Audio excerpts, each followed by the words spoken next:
Olá, você está no canal Mais Pague. No momento, iremos iniciar a leitura da 11ª parte do livro Fernanda Brum e Foi Assim, escrito por Fernanda Brum. Ocultismo. Nesse momento, vou abrir um parêntese. Meu objetivo é falar aos jovens que têm curiosidades em relação ao ocultismo. Saibam que qualquer porta para contato com entidades e espíritos fará com que vários demônios entrem com força em sua vida. A Bíblia é clara ao declarar condenável a consulta aos espíritos. Isso inclui o jogo de copo, o jogo da tesoura, a consulta ao pêndulo, cartas de tarô, leitura de mãos, meditação transcendental, adivinhação, viagem astral, RPG e outras práticas semelhantes. Em minha adolescência, vivi quase todas essas experiências por curiosidade e confesso que elas foram portas de entrada para demônios que simplesmente bagunçaram meus sonhos. Graças ao poder libertador de Jesus Cristo, eu fui livre de todas essas influências. Conheço as artimanhas do diabo para alcançar os jovens através da curiosidade pelo sobrenatural. Muitos jovens têm essa sede e acabam buscando em experiências no ocultismo a realização espiritual que o ocultismo não pode dar. É aí que a experiência com o Espírito Santo e o seu fogo fazem a diferença. Aquele que é nascido de Deus discerne todas as coisas e conhece os caminhos do Senhor e o seu poder. Eu defendo com vigor o batismo com o Espírito Santo na adolescência, para que o jovem tenha, logo de início, conhecimento do poder carismático de Deus e de seus dons espirituais. Jovem que recebe os dons do Senhor luta com afinco contra a abordagem do ocultismo e satanismo, que normalmente acontecem logo na flor da adolescência, nas escolas e em rodinhas de shoppings. O apelo pelo sobrenatural do inferno tem cercado escolas, cinemas e festas jovens, mas aquele que conhece o poder do Espírito Santo pode ser um grande soldado de Cristo, salvando adolescentes e levando-os a exercer com autoridade a cura divina e a libertação, quebrando a atuação de demônios no meio de jovens através de oração, ministração e palavra. Nesses dias é preciso que todos vivam com intensidade o pneuma de Deus, sem reservas, como quem mergulha de peito aberto em águas profundas sem medo de afundar. As pessoas mornas podem ser engolidas pelo ocultismo disfarçado. Soldados do ocultismo não temem crentes descompromissados, antes atacam com força aqueles que brincam com o evangelho. Enquanto narro minha história, citarei alguns confrontos espirituais que vivenciei na adolescência. O pacto. Era noite de verão e eu estava na casa do colégio com minha avó e meu pai. A Clarice foi me buscar junto com a sua irmã mais velha, já que dirigia. Pulei na caçamba da Chevy e fomos para a casa delas cantando Vento Ventania do Biquíni Cavadão, enquanto o vento fazia nossos cabelos voarem alto. Essa era a trilha sonora das noites de verão em que saíamos juntas. Aqueles eram dias de praia e sol e à noite compromissos 1000 com a galera. Clarice me disse que antes de sair, a irmã dela precisava jogar carta para sua pomba gira cigana no centro espírita. Para ela, esse era um compromisso inadiável, muito importante. Fiquei curiosa, mas fiz cara de incomodada. Consenti em ficar no carro enquanto ela foi cumprir a obrigação. Clarice era uma amiga muito querida e de maneira nenhuma eu faria uma grosseria com elas. Enquanto o carro se aproximava do centro em Rocha Miranda, continuamos a cantar Vento Ventania e a rir. Chegamos. Clarice saltou da caçamba e sua irmã saiu do carro em direção ao portão, dizendo: "Fica aí que eu já volto, é rapidão." Fiquei lá sentada na caçamba cantarolando. Não demorou muito e ela voltou manifestada e vestida a caráter. Seu vestido vermelho cheio de babados me fez entender que dentro dela estava outro espírito que não do Senhor. Seus olhos estavam turvos e vidrados. Seu falar era meio roceiro, estranho. Pensei, que é isso, meu pai? Ela chegou com uma taça de champanhe redonda na mão e uma piteira de cigarro na outra. Então me olhou nos olhos e perguntou, sorrindo, com voz enfeitada e debochada: "Moça, tá com medo de mim?" Também olhei fixadamente e respondi: Não tô não, por quê?" Ela continuou: "Não quer entrar?"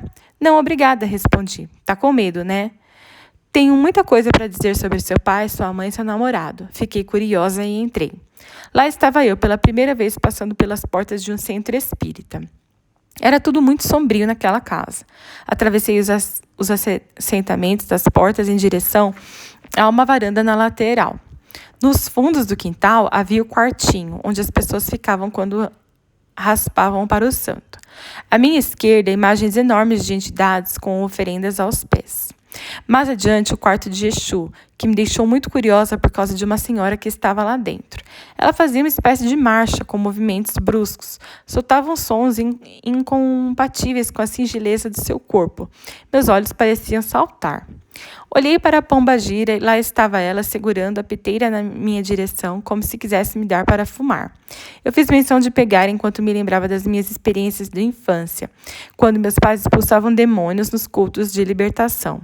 Lembrei-me de minha avó expulsando demônios. Minha mente viajava na velocidade da luz, quando fui interrompida pela proposta do pacto. Moça, joga a piteira na primeira encruzilhada para encontrar e pede o que você quiser que eu vou te dar. Pode pedir, vai, é só pedir. A gravadora, músico, teatro, namorado, tudo isso pode ser arranjado. Pede. A entidade insistia enquanto eu pensava. Peguei a piteira e quando já ia guardar, me virei para Clarice. Pensei, burra eu não sou. Não vou fazer pacto com quem é menor. Lá na igreja esse bicho cai retorcendo. E aqui fica tirando a maior onda. Eu não quero não, obrigada. E entreguei a piteira na mão da Clarice. Nesse momento, aquela entidade de sotaque e jeito roceiro se transformou. Tomou da mão da Clarice o objeto e gargalhou bem alto. Ela já é minha, ela já fez. Continuou gargalhando e rondando. Eu fui saindo de mansinho pensando, o que eu vim fazer aqui, bolas? Apressei o passo, cheguei no carro e sentei na caçamba meio sem graça. Logo a Clarice e a irmã já despombagirada e sem a roupa vermelha vieram. Saímos dali. Eu pedi que me levassem para casa, precisava digerir o acontecido. A chefe parou na entrada do terreno da casa do colégio. Pulei da caçamba e dei uma boa olhada em tudo. Estava tudo tão mudado. Senti falta do meu avô. Meu pai devia estar lá dentro com a sua nova companheira. Essa era a minha nova vida, que estranho. Eu não podia contar para ninguém o que tinha acabado de acontecer. Despedi-me das meninas e fui entrando com passos largos naquela casa que parecia dormir sob a penumbra da mangueira maior. Entrei e vi minha avó ajoelhada em sua cama de casal. Ouvi sua oração. Ela sabia onde eu estava e pedi a Deus que me trouxesse de volta rápido. Senhor, traga minha neta aqui. Livra ela daquele lugar, Senhor. Ela chorava, falava em línguas. Tentei passar despercebida na ponta dos pés, mas minha avó percebia tudo. Que vergonha. Eu sabia que ela sabia. Será que ela iria pegar sua varinha novamente, como fez quando fui comer batata frita na casa da macumbeira? Meu pai? Não. Ela se levantou, me olhou nos olhos e disse, minha filha, você é uma missionária, Deus te chamou, você é do Senhor. Era como se uma listra de vergonha e de gelo subisse nas minhas costas. Ouvi as palavras dela e pensei duas coisas. Você tem razão e não me lembre disso. Pior era quando ela me ajoelhava ao seu lado para orar. Será que ela não tinha ideia do quanto eu estava longe? Ela não pode orar comigo, eu pensava. Orar era possível, mas ficava impossível quando ela pedia ao Senhor para me renovar com o Espírito Santo. Aquilo me confrontava. Às vezes, depois de ler a Bíblia e cantar, ela me colocava de joelhos e dizia, agora eu vou orar para o Espírito Santo te renove e as línguas venham. Eu pensava, meu pai, como eu posso estar de joelhos? Ela me dizia, dá glória, minha filha, diga glória, glória, glória a Deus. Diga com adoração, com amor, glorifica a Deus que o Espírito Santo faz a obra. Então eu dizia, glória, glória, glória a Deus. Enquanto glorificava, tinha certeza de que o Espírito Santo viria se eu fizesse de coração. Eu estava ajoelhada por obediência em respeito a ela e não por adoração. Então eu sabia que o Espírito ainda não viria, não dessa vez.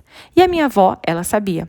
Ela sempre soube de tudo, eu não precisava dizer nada. Castelos de areia. Os meus castelos iam se desmoronando a cada dia.